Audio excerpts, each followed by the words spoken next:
Morning, Reverend Father Principal, Supervisor, teachers, and my dear friends. Welcome to the assembly of Class F10. Today we shall be presenting a wonderful demonstration on how we feel the country of our dreams would look like. So without any delay, let's begin with the assembly. Any wonderful presentation begins with the use of ecstatic words so as to illuminate the minds of the viewers. We just celebrated the birthday of our patron saint, Don Bosco, the other day.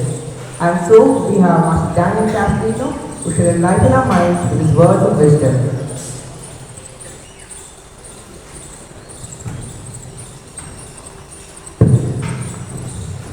Good morning, one and all. God gave you wisdom and understanding, and a heart as vast as the sand on the seashore.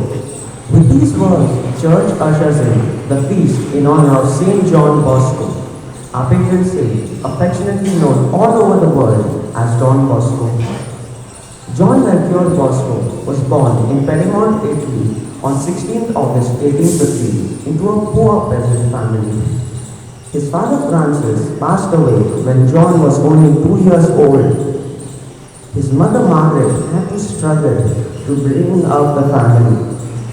Her lively faith, a confidence in God, and a spirit of prayer enabled her to tide over difficult times. These sturdy qualities were absorbed by young John as he grew up. As a child, he often entertained his companions by walking on a tightrope or balancing a wall or doing magic tricks. He then led them into reciting the rosary and repeated to them the Sunday sermon word by word. He went to school only at the age of 15 after overcoming several hurdles. He was truly gifted with many qualities: a keen mind, a powerful memory, and enormous strength. At school, he learned the piano, the violin, the organ, and more than once acted as church organist. He even picked up tailoring and the art of a blacksmith. He seemed to possess such a profound knowledge of every science, both profane and sacred, that he often astonished experts in their own subjects with his proficiency. His confidence in God was so great that when faced with a difficulty greater than usual, he seemed to be more joyful than was his custom. He would repeat in moments of severe trial, "There is a God in Israel, let nothing disturb us, let nothing frighten us." He would undertake mighty works with little to nothing in his purse. His contractors and suppliers, however, were perfectly sure that everything would be taken care of. Don Bosco used all of his talents for God and for the mission entrusted to him to be an apostle for poor and abandoned youth. He became a father to thousands of youngsters. He founded many technical, academic, and boarding schools. Fondness of the young was a fundamental way of living for Don Bosco. Some of the statements made by him are, "The Lord has sent me for young people, and so I must set other things aside and preserve my health for them. That you are young is enough to make me love you very much. Here in your midst, I feel completely at home. For me, living means being here with you. For you I study, for you I work, for you I live. For you, I will even give up my life." He loved them individually. His system of education is based on reason, religion, and loving kindness, and it moves the educator to love the young person in whatever state he may be found, in order to lead him to the fullness of humanity revealed in Christ, to help him live as an upright citizen and a child of God. Don Bosco passed away at the age of 62 on January 31st, 1888. "Tell my boys I await them in heaven," he had whispered 3 days prior.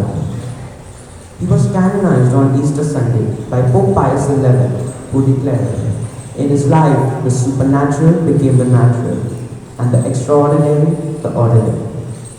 Thank you.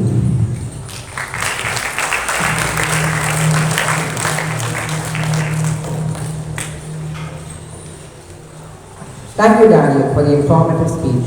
We're now traveling to the capital of our country, where the prestigious National Convention, Pragati 2022, is being held, with numerous delegates from all around the country.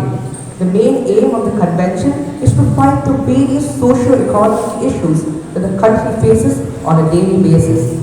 A panel of 9 specialists has been formed, each masters in his own field, all working towards a common goal, making a country a more better and more agreeable place to live in. And you, my friends, have got the front row seats to this wonderful intellectual discussion.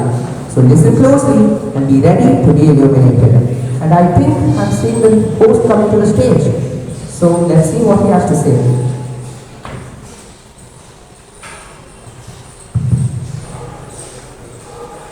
And now, finally, the time has come for our most awaited part of this, our panel, where you, our wonderful audience, will finally get to interact with our revered panelists and gain insights on any of your queries.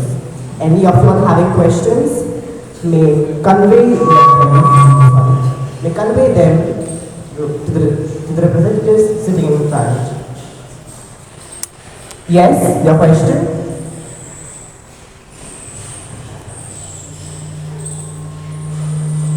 My question to the panel was, although this seems like a simple, I wish to ask, what is child labor? Is it different from the household that one does? I would like to answer your question. By definition, child labor is anything that requires physical involvement. This, like many other social issues, is shared a thin borderline. Child labor is often divided into 3 categories: outside work, family work, and household. Household work undertaken in the premises of their own homes in reasonable condition and under the supervision of those close to them is necessary in the development of a child. Child labor is a very hidden phenomenon, mainly because of the slim in social and cultural pattern. That is, in many countries, it is not considered as a crime, but rather a way to life. To put it plainly, there exists a thin borderline between child labor and household labor, and it will be a positive factor of growth until it interferes with the life of a child. Any more questions? Yes, you? I would like to bring up a question about the unemployment figures which seem to rise figure each day. At the same time, the progress in technology too increases each day. Do you think this has anything to do with the rising figures of unemployment?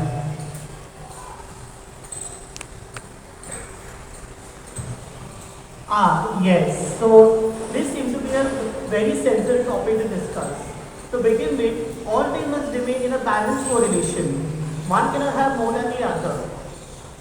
Once this has been established, we cannot eliminate the progress of science. This is what makes us the society of today. Science and technology cannot be blamed, but at the same time, the people cannot be left without a rupee in hand. This is where balance comes into existence. Clear boundaries must come into existence. A distinction between labor-intensive jobs, automated-intensive jobs, and jobs where both man and machine work and coexist in harmony. Although it's like a utopian image, it is not necessary that we to eliminate the development of science and technology, nor the growth of mankind.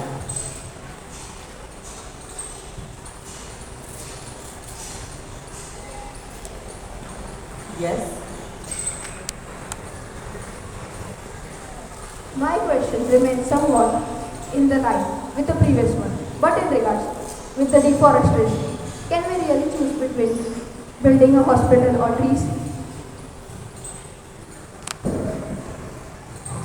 I would like to answer your question. To begin with, I agree with what has been previously stated. Progress can only be made when one learns to live in another. Here, it is very evident that nature has always been an important part of our society, and it will continue to do so, for reasons we all are aware of. But human cannot survive without accessing the basic services needed. Hence, infrastructural development should continue its growth for the mere purpose of our survival. There are many laws in existence for the protection of forests, and where one tree has fallen, we can always plant another. There are plots of unused and uncultivated land up for use. This all leads to environmental balance. With the right mindset and right decisions, we will be able to achieve environmental balance one day. Thank you.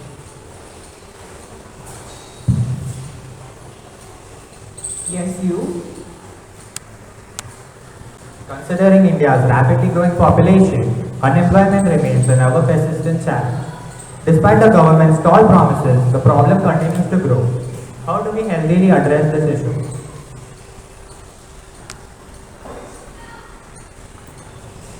That is indeed a good question. Well, you see, the extent of the damage or the unemployment rates during the times of global pandemic COVID-19 still has its lingering effects. Statistically, in the year April 2020, the rates increased to a distressing 23.52%. However, it soon dropped to a staggering rate of 6 to 8%, only ever fluctuating when the second wave of COVID hit India in May 2021. The extent of the damage was largely reduced due to the resilient and adaptive nature of mankind who finds innovative ways for their survival. It is true, Mr. Vijay. Necessity is the mother of all inventions. As the lockdown grew and had no end in sight, the youth of India took over social media and introduced a new concept.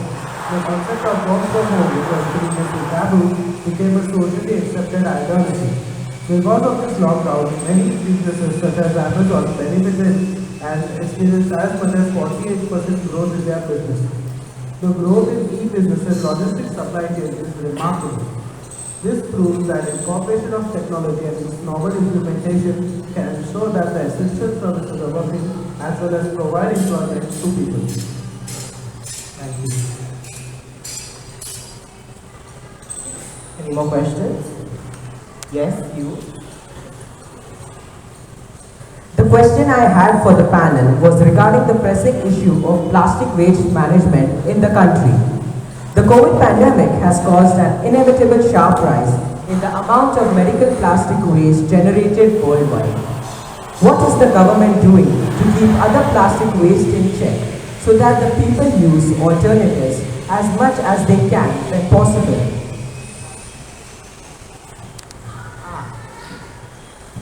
That's indeed a good question. While medical sterile waste is unavoidable, we can focus on cutting down the use of plastic so the drastic impact on our environment is reduced. As all of you know, the government has begun enforcing laws on single use of plastic since 2016. Recently in 2021, most of these laws were amended by the government to ban a wider variety of plastics, encouraging people to seriously consider other alternatives and cut down on plastic use. That's right. And as these laws come into effect on July 1st, 2022, it remains to be seen how strictly the government chooses to enforce them. However, as of now, those found violating the ban can be penalized under the Environment Protection Act 1986, which allows for imprisonment up to 5 years or the penalty up to rupees 1 lakh, or both. Hopefully that acts in good terms. Any more questions? Yes, you. My question was actually in the same vein as the previous one. While we now know what the government is doing, I am more interested to know what are some personal steps and projects we can undertake on a small scale to make an impact. Sure. Even a small mistake can make a big difference. For example, now my colleague will demonstrate what I am saying. You should never if you use a plastic packet, you should never cut it diagonally. You should always cut it parallel.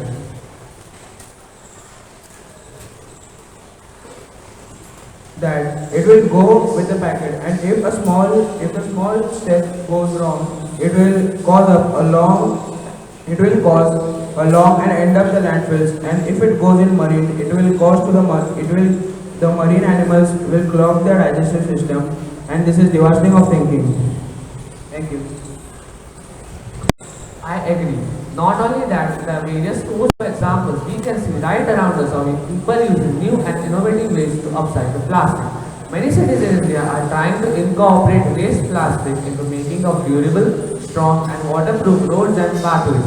So it is, in fact, even this very school has attempted a similar project on a smaller scale. Segregation of waste and other such tiny steps helps greatly to reduce the effects of waste plastic pollution. So it is imperative that we know our own individual consumption. Lastly, I believe it is quite essential that we give that will give impetus to young minds of today's generation, so they may break barriers and come up with such ingenious ideas that can make this planet a greener and safer place to live. Thank you. I guess that's all our time for now. On our next panel, we shall touch on the important topic of empowering the girl child. Please do visit that panel. But for now, thank you and have a nice day. An informative skill. Dance is the use of energetic moves to entertain the audience. So now I would like to call upon our fellow students to perform for us a foot tapping dance.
Now, wasn't that a wonderful dance? We had an enchanting song presented by our melodious students.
today. I request Reverend Father Principal to address us with his words of wisdom.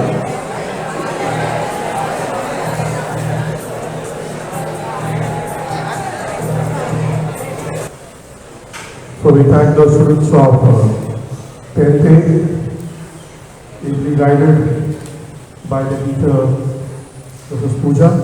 Let's put our hands together and give them a very loud round of applause. For this wonderful assembly.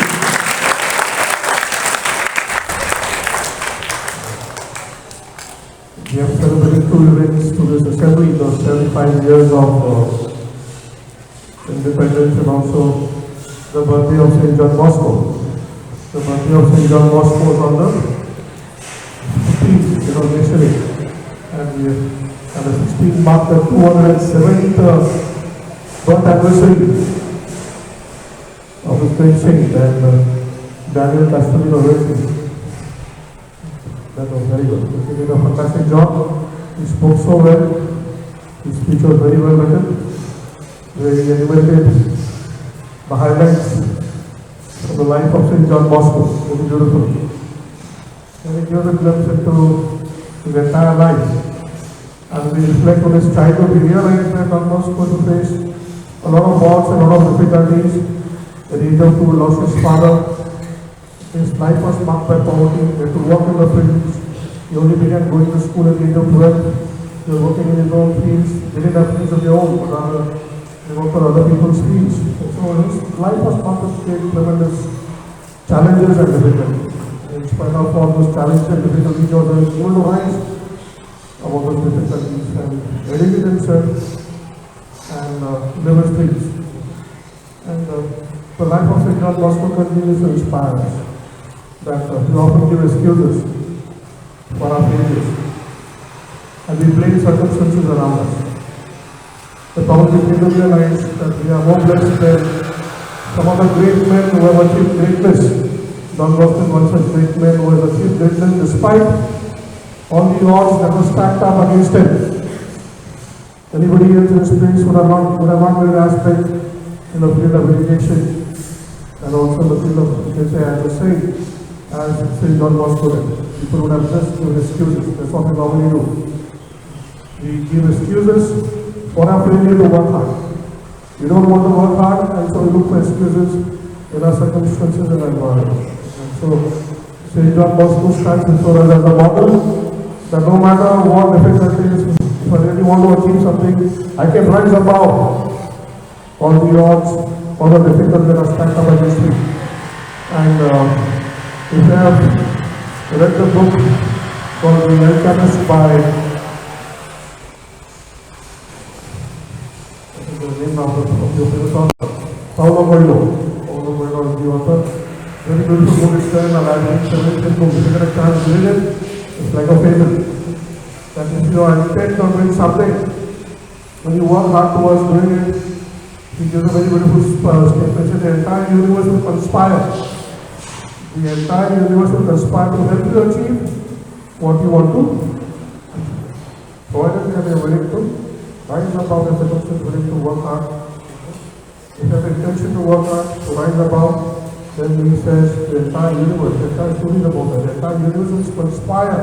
These are very powerful words. The entire universe will conspire to help you to achieve your dreams. And it's true. People have been able to rise above their circumstances, work hard, and definitely things have fallen into place because they are willing to work hard. Same thing will happen to you. If you are willing to work hard, then things will fall into place and you will realize that well, it was not so difficult as you imagined it would be difficult. So that's the life of St. John Bosco. We have also celebrated the 75 years of our Indian independence, and we were fortunate to be present for the grand celebration we had on the 15th. I think most of you were present, isn't it? So it was a decent to be celebrated in a grand manner. Because 75 years is a big event. Okay, and country has made tremendous progress over the years, over the past 75 years, something we can be proud of as a nation. And also the skit also highlighted that there are some of the issues that we need to look into. We need also the effect here, science and technology and also then at the end they mention about the environmental concerns, which need to be very careful. India is one of the most polluted countries in the world today. It's a matter of great concern. Pollution affects, not only nature affects us as well. We need to do something about it. Okay? This is the point that we also have to the skill that as India is growing, as India is progressing, there also has negative repercussions in terms of environmental degradation, environmental pollution, which we need to, the concerns we need to address if we want to progress as a nation. So we thank the students of Standard 10 along with the teacher for giving us this beautiful and very powerful message. This is my wish and my prayer for you that the life of this great saint, Saint Don Bosco, continues to inspire us, that we rise above our circumstances, work hard, and achieve the goals and dreams we have set for ourselves. On the 15th, so there is the president of our school, two of our students were awarded by the state government. It was a big honor. The students have they passed out 2 years back. Arun and Soham. We have the talent search exams for the students of 7th 10th, which are introduced a few years back. Two of our students cleared the state level and they have also did well also at the national level for the talent search exam. And they were felicitated by the state government. It was a big honor. From the entire city of Mumbai, there were 7 students and 2 of the students were from our school. So it was a matter of great pride. The Orange Village, they were the school captain, and Soha, 2 of the 5 students that we have had. I hope that we continue having more and more students being presented and awarded, and that these talent search exams which are introduced, that this tradition continues, and many of our students come forward and take part in the exam. These are very important exams. They take you not just for the competitive exams, but also they also help you avail of government scholarships later on. Once again, thank you. God bless you and have a wonderful day ahead.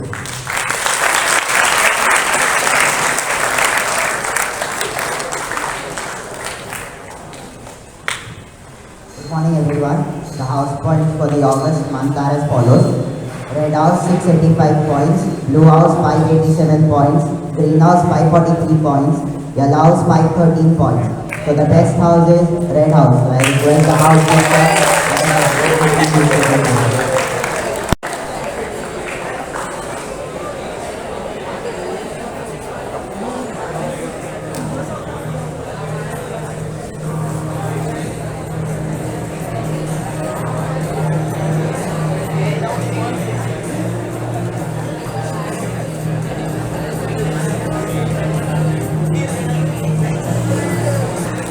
The best class based on overall cleanliness and discipline is 9th A. I request the class teacher and monitor from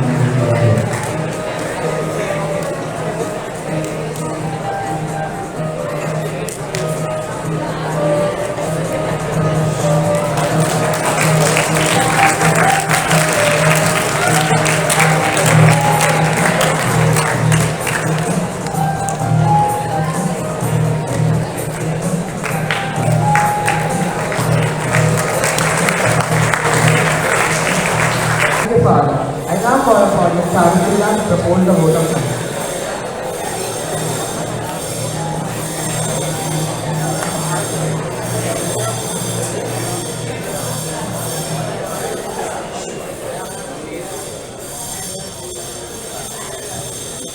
Good morning, Reverend Father Chloe, our principal, all our class teachers and teachers present here, my dear students.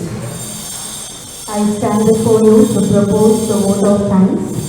Today, first of all, let me thank all the audience, 9 and 10 standard. You all are very good in your behavior today throughout your entire program. So let's put your hands together for each one of you. Thank you. I would also like to thank Father Chloe for coming here and gracing the occasion and praising our teacher and students of Standard 10 for putting up a beautiful show. Today's assembly was really very good. It was a little different concept. Yes or no? The skit was there, but the skit presentation was a quite different style. And I think as we are growing up, this is what we need to. We need to listen and we need to think and then we need to find out solution. So do not leave this place by only watching and leaving things here, but carry on things forward because you, my dear students, each one of you present here are the ones who are actually going to work on the different issues which our country will be facing. We are very proud that many of our ex-students who are coming are doing great jobs in whatever field they have selected, and they are finding it that they are missing school. But whatever they said, they had listened, they had heard over here, has helped them when they have moved forward in their life. And they always tell us, please continue telling our students that they need to be listening. Whatever is being told in the school by whoever and for whatever occasion, you have to listen. You have to read. You have to find. And maybe one of the day, you will be the person who will be giving a solution not only to our country, but to the entire world. And we will be extremely proud of that. We always think as teachers that we are only one medium who is trying to force yours, come on, do it. And you have extreme energy within you. You all are like those atom bombs, not to create devastation, but to bring out some revolution, lot of energy. Just find a way which kind of energy you have and make the maximum use of it. Thank you 10th standard students along with the class teacher for the beautiful assembly. Let's put our hands together for them. It's also nice to thank Ms. Philomena here with all the sound system and technical support. Without her it really becomes impossible. Our support staff also always on their toes, and it is extremely hard now when we have shifted our assembly to this new hall, temporary hall. They are on their toes right early in the morning and after we finish also, and then getting back to their normal work. So let us put our hands together for them. I thank the Discipline Council members, all our office bearers, along with the Discipline Council teachers and Sir Nelson to follow with the house points and choosing the best house as well as the best class in case of discipline as well as cleanliness in the classroom and also your behavior. So congratulations to the class teacher and class 9A. Hope so. We need to buy more trophies and let all the 4 classes get the prize as the best class. You can do so, only exhibit your best behavior. Thank you and have a good day to all of you. Sir Rossi, thank you. You are very quiet and calm doing your job in silence.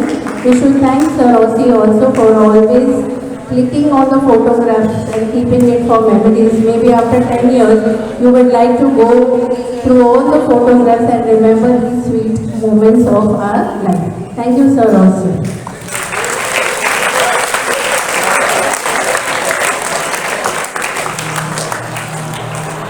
I now request Substitute Captain to escort Father Flowy.